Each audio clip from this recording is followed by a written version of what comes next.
Don Carlo Misilmeri continua a vincere, esordisce bene in campionato, 3-1 contro il Casteldaccia. Mister Tumminia, se ti conosco un po', stai ancora pensando a quel gol di Sferruzza agli ultimi secondi?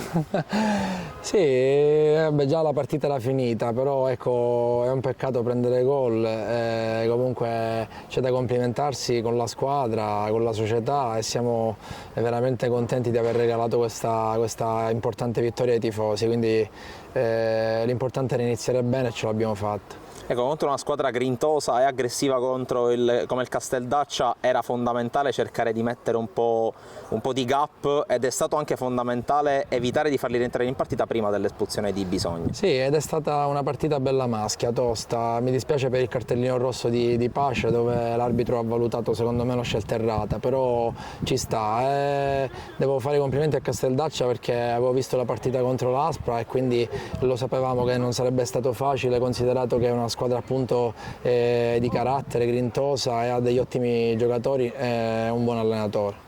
Ecco, a proposito di quello che è successo nel primo tempo, la sensazione che si è avuta da fuori è che il rigore di Lucera abbia un po' sbloccato anche mentalmente la squadra. Sì, ci siamo allenati bene dal punto di vista dell'atteggiamento, atteggiamento che si è visto oggi, quindi il rigore di Raimondo ci ha dato quella serenità, siamo partiti, abbiamo chiuso il primo tempo sul 2-0, potevamo fare qualche altro gol perché secondo me qualche scelta di qualche fuorigioco è dubbio, però va benissimo così. Ora, prima trasferta lunga di questa prima parte di stagione, si va in casa di una squadra forte ma ferita perché ha perso nettamente alla prima.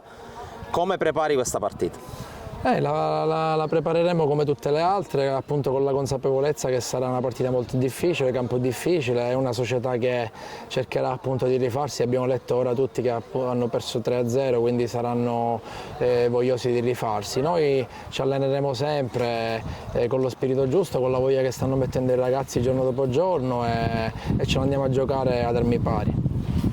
Siamo con Totò Federico, a segno anche oggi nel tris contro il Casteldaccia, diciamo che migliore esordio in campionato dopo l'ottimo esordio in casa in Coppa non poteva esserci.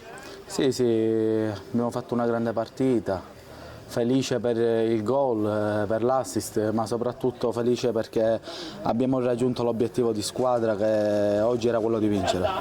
Hai temuto un po' nell'azione del gol che Matera intervenisse, tra l'altro era pure in fuorigioco, quindi ha rischiato anche di farlo annullare. Sì, no, vabbè, temuto no, perché alla fine se segna un altro compagno l'obiettivo era vincere, l'importante era mettere la palla dentro e chiuderla, visto che è stato il gol del 3-0, poi abbiamo preso gol all'ultimo, però felice per il gol e per la squadra e per i miei compagni.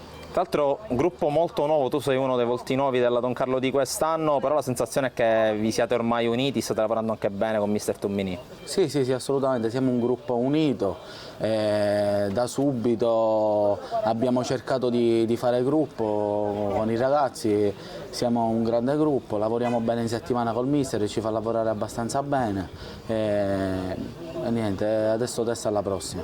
E la prossima a Sciacca contro una delle candidate a un campionato protagonista che però è uscita sconfitta da Mazzara del Vallo, che partita ti aspetti? No, sicuramente una partita ostica, una partita dura, loro sono una grande squadra, hanno grandi nomi, però noi andremo lì a farci la nostra partita e poi il resto si vedrà.